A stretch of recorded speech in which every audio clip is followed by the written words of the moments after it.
Welcome to Career Tools. Today's cast, Admitting Mistakes, Part 2. If you haven't listened to the first part of the cast, now might be a good time to do so. But assuming you have, here we go with the conclusion.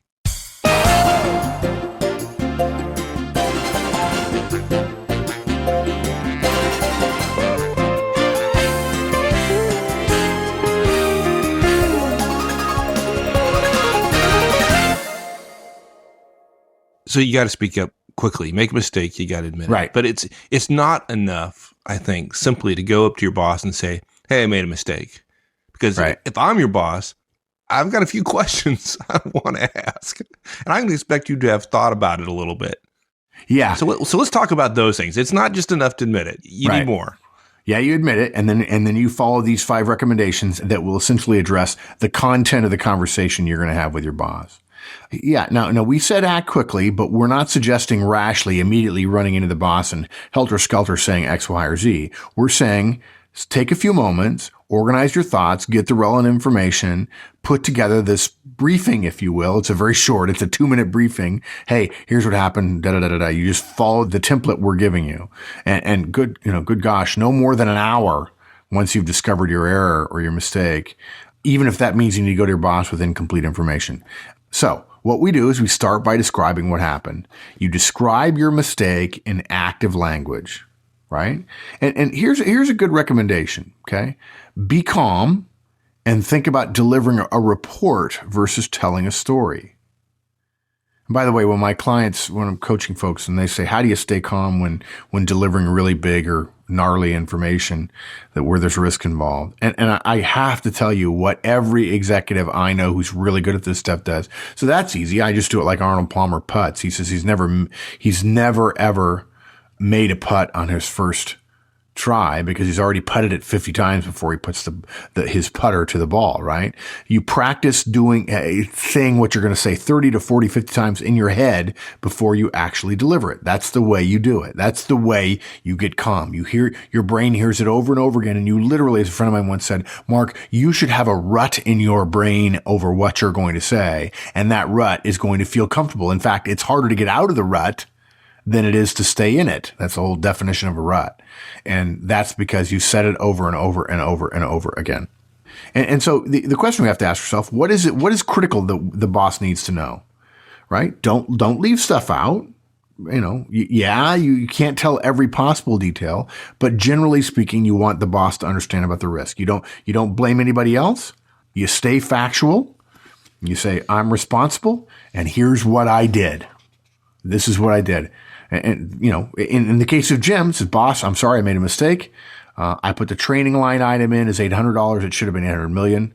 And by the way, note, he doesn't say there's a mistake in the spreadsheet I sent you, or I discovered an error, right? That's something that people like to do. I discovered an error. Well, okay. Yeah, that's not the mistake. That's not the mistake. Right? Yeah. Wow. You're Sherlock Holmes. I want to put you on all our budgets. Good job.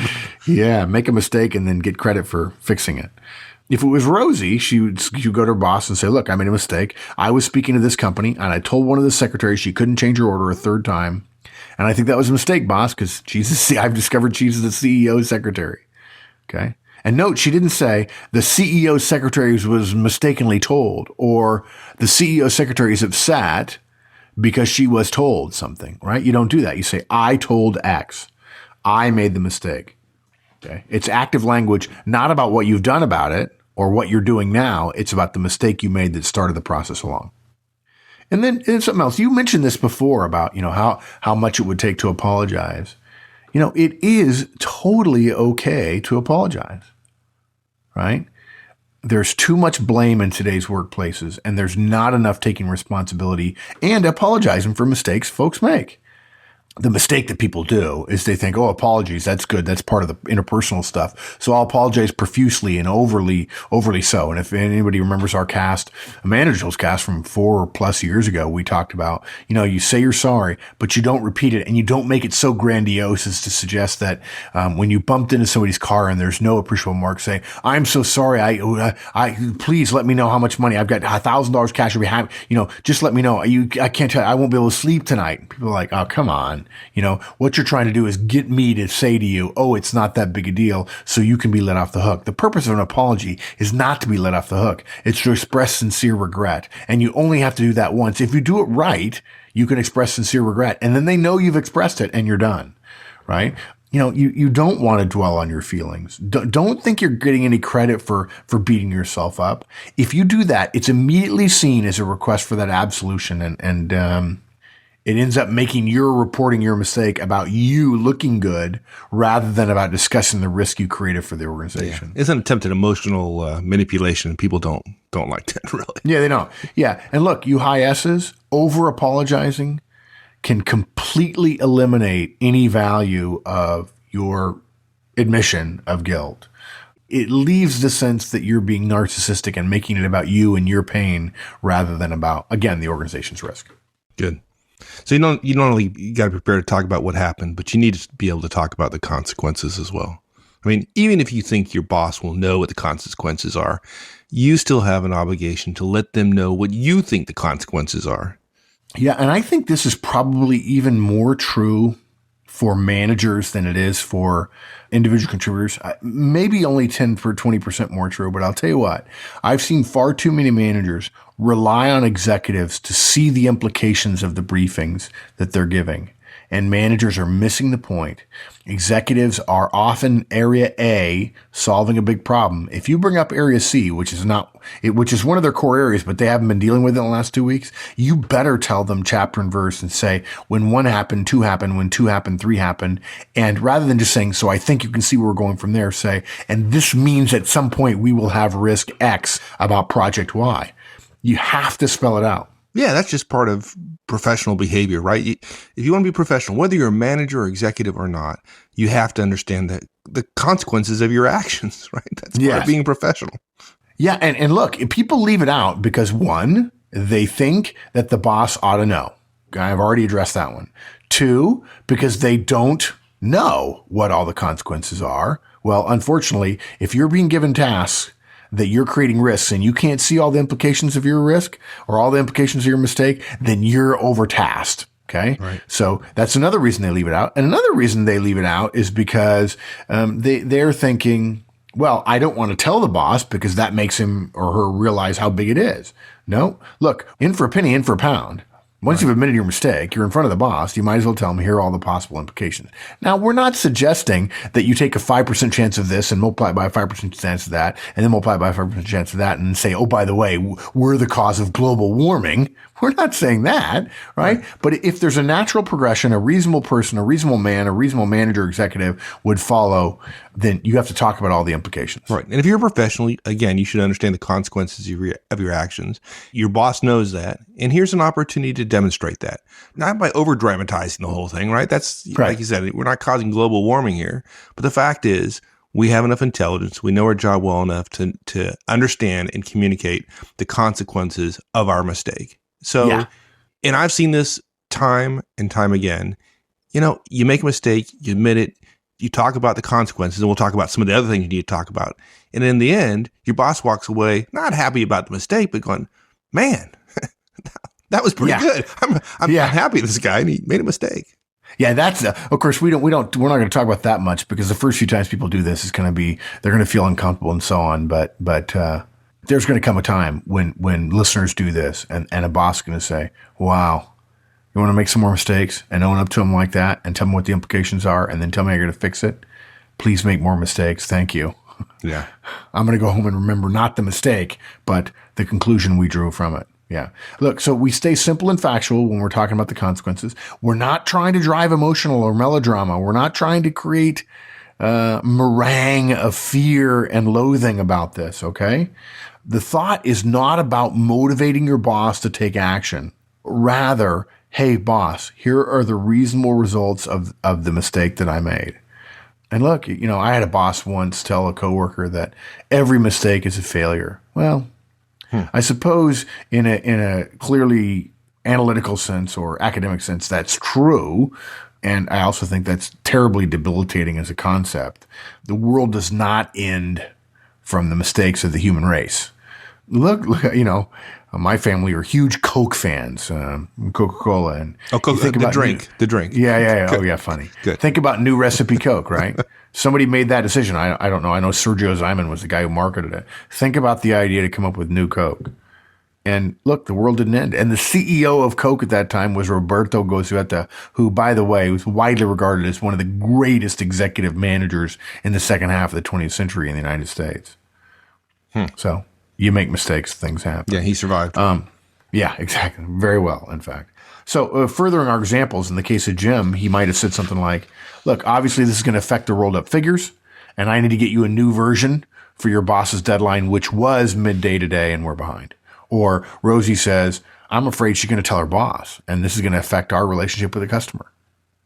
Simple as that. Now, look, if it sounds simple, it is.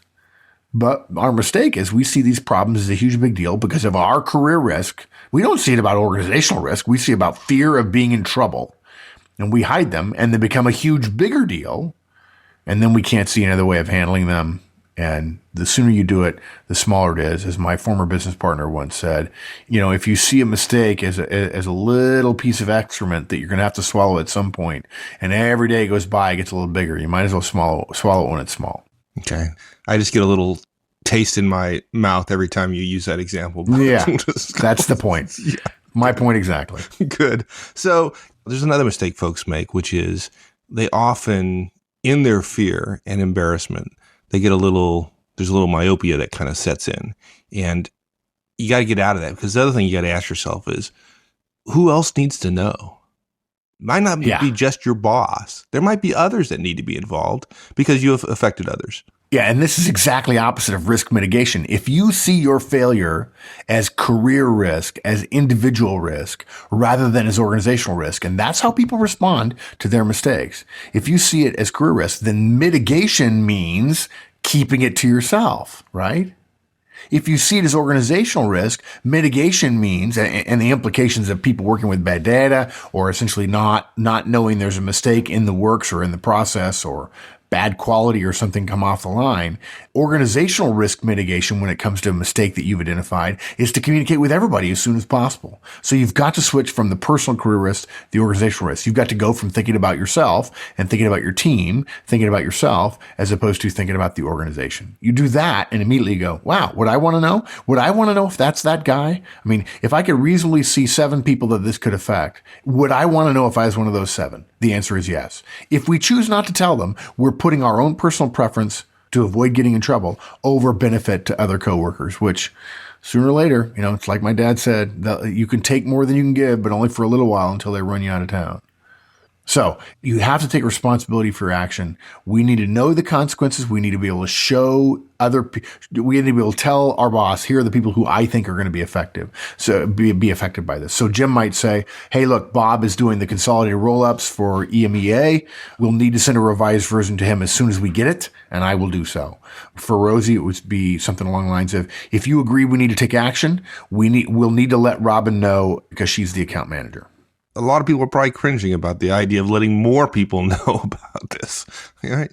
Yeah, but again, those high C's, they ought to be getting this right away, right? Which is, I know you want to be right, but the question is not, were you right? Because we've already identified you were wrong, you made a mistake. The question is now, what's the proper analysis? And the proper analysis is organizational risk mitigation, not personal career mitigation. When you make that switch analytically, your answer falls out immediately. It's simple. Yeah, perfect.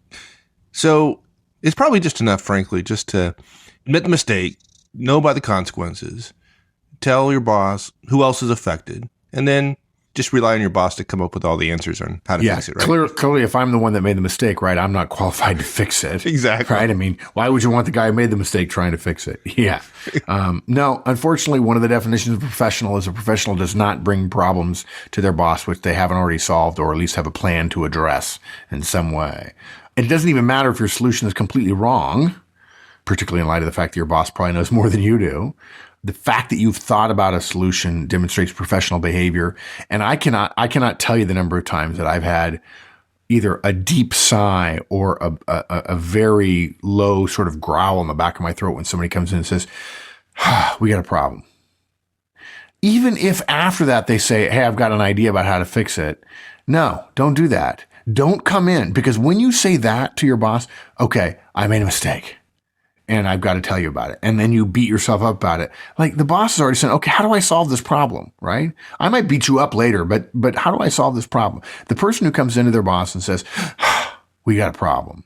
Immediately the boss says, oh my gosh, the problem still exists. If you then say afterwards, there's some things I can do, in the boss's mind, that is a problem discussion. Whereas if you say, look, I made a mistake. Here's what I did. Here are the people who are affected. And here's what I'm recommending we do about it. That comes across as, I'm bringing you a solution, not I'm bringing you a problem. And now we have to figure it out. Now, what I'm saying, what we recommend is, you deliver it matter-of-factly, following this template, this format, which you get comfortable in, and it comes across more naturally every time. And you're delivering a solution to a problem. Yes, you created a problem, but you're not dropping the problem on your boss's desk. You're dropping the problem and the solution, and it's in the delivery. And the delivery needs to be matter-of-fact, and you don't start by saying, we've got a problem, which is one of my pet peeves. Look, your boss is not going to be happy about the mistake you made, most likely. And so there's nothing you can do about that. But there's no advantage to you whatsoever in lengthening the period of time in which he's in stress or she's in stress, because she knows there's a mistake, but she doesn't know what the solution is. So give her the mistake and then give her the solution, and just at least limit the time she's in pain. It's amazing how bosses immediately, how their stress levels goes down when they know that there's a correction. There's a way to fix it, right? Yep. Okay, so that said, help me a little bit, because one of the things we've suggested here is that we admit our mistakes quickly. And sometimes it takes us a little bit of time to come up with a correction to our mistake. And so what do? I want to admit it quickly, yet I don't have an answer yet. I don't have a solution to the problem. Yeah. Look, the first thing we have to say is, don't delay simply because you can't figure out how to solve the problem. Yeah. Okay. Sure. We're right. We agree. It's always better to have a solution, but it's only better. It's not required to have a solution in order to admit the mistake. We're recommending you have one if you can come up with one, but if it takes you longer than an hour to come up with one, that doesn't eliminate your obligation to report appropriately. So what do you do if you have no solution? You admit it without a solution. Yeah, look, we admit it's dangerous to do that a lot, but it's still less dangerous than admitting all these problems or making all these mistakes and then trying to hide them. Okay? So you essentially go to your boss and say, I don't know how to fix this. And then you pay very close attention so that never happens again. In our case of Jim, Jim would say, I've already revised the spreadsheet. I've double checked the remaining figures. That's the only error that I found. Jen is providing me a second check, and she's going to be done in about 10 minutes. Okay. Or Rosie, I think I should call her back and let her know I can make the change for her. I can report back her reaction to both you and Robin. Right? Look, okay, maybe Jim's boss would probably want to check the spreadsheet more carefully before it's sent out. Although there's something to be said for Jim must be good that his boss didn't send it out, didn't check it before. Rosie's boss may want to make the call back himself due to political sensitivities, right? But it doesn't make the solution that they've come up with wrong. Even if your solution is not used, it doesn't make it wrong. The fact that you've owned up and taken responsibility is what's key and important there. And look, this part of the conversation, when you're talking about the solution, could move away significantly from whatever suggestion you're going to make. The boss could take action straight away, literally while we're standing there. It might be the other people are brought in, and everybody who's brought in for the mistake you're making, you're going to know that they knew you made a mistake, and they're going to probably go, wow, better him than me. And at some point, it's going to come out that you were the one that identified it. You were the one that reported, and you stood up and say, hey, I'm responsible. And while you're probably thinking that they're being snide underneath their breath, they're also probably thinking to themselves, man, that was gutsy call. Yeah. And look at it, if they're professionals, again, better that all the energy in the room is around trying to fix the problem than around the fact that you made a mistake, right? At least that's where the energy is focused. Yeah, exactly. So, okay, good. Now, unfortunately, that's not enough, because the other question the boss can ask, the one I'm going to ask is, okay, dude, you made a mistake. Great. I appreciate it. It's professional to come to admit it. I know what happened. I know who's involved. We've got a plan here on how to fix it. But dude, you got to tell me, how are we going to make sure this doesn't happen again? Because you can't keep making mistakes, admitting it, even coming up with a solution and doing this 5 or 10 times over the next 6 months. That's not going to work. So you got to be prepared to talk about how you're going to prevent a reoccurrence of the mistake. Yeah, you got to both think about that, and you got to be prepared to talk about it. If you're listening now and you're early in your career, you've probably complained to somebody that your boss doesn't have the right impression of you, right? This is one of those things you can do to help your boss see you more clearly as a responsible professional. No, we're not saying you can manage your boss, but we can act professionally and believe that the steady drip, drip, drip of positive news and effective professional behavior will win our boss over to us. And look, if you've behaved professionally and responsibly for 2 or 3 years and you're not going to win your boss over, you don't think you ever will, leave. That's a different cast, right? But this is the right thing to do. So Jim might say, in the future, I'm going to alert you to workload issues earlier so I'm not working so close to a deadline, and that I don't skip the step of having somebody else look at the figures just to double check things. Jen could have checked this. Rosie might say, look, in the future, I'm going to tell important customers that I'll call them back after I've consulted you about stuff I'm not sure about. I know that's going to cause some additional work initially, but it's going to help me understand when the rules can be bent for special folks. And it'll prevent situations like this in the future. And again, this goes back to the whole thing. Making mistakes isn't that big a deal. We all make them. I make them daily. And you're not just going from career negative to career neutral. If you see it as an organizational risk versus a personal career risk, you can go to career positive by behaving professionally about it. Good. Absolutely agree. So wrapping up, look, as Mike brought up the key point about at what level do we apply this, right? We can't deny that some of you are privately always going to think that you're fast enough and clever enough to not admit your mistakes and get away with some combination of passive language, sliding by, fixing things quickly, and so on. We would just argue that Career Tools, no one set out, Mike and I didn't set out. We don't expect you to listen to us just because Career Tools is about what you can do.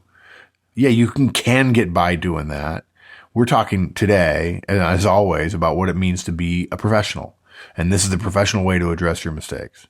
That little voice you have in your head is shared by everybody. That we all hear that same voice saying, stand up, or, well, maybe you could slide by this time. And even if nobody else says so, when you make a mistake and sweep it under the rug, they know you did. Or at least that you caused it, and then they think maybe they give you some props, and they also secretly wish that you had stood up more because they're doing extra work because of it. We've said it before. What everybody's talking about is what's not being said, right? We made this point earlier, but I just want to touch on it again. For you managers out there, 2 thoughts. Look for passive language from your directs. It's always a sign of something amiss. And second, managers, be bold. Ignore the mistake and give positive feedback. Instead of giving negative feedback for the mistake, give positive feedback for the admitting to it. You're going to get more admissions earlier, able to fix things before they get out of hand, and you're going to get less of the former, less of the mistakes. And there's nothing wrong with that. Yeah, good point. I'm glad you brought that up. So admit it quickly, emphatically, and actively. Tell your boss what happened, what are the consequences, who else needs to know, how you're going to fix it, and how you're going to prevent it in the future, and you're on your way. Excellent. Thanks, my friend. Thanks, partner. We'll see you. Thanks for joining us, everyone. We'll see you all again next week. Have a great one. So long.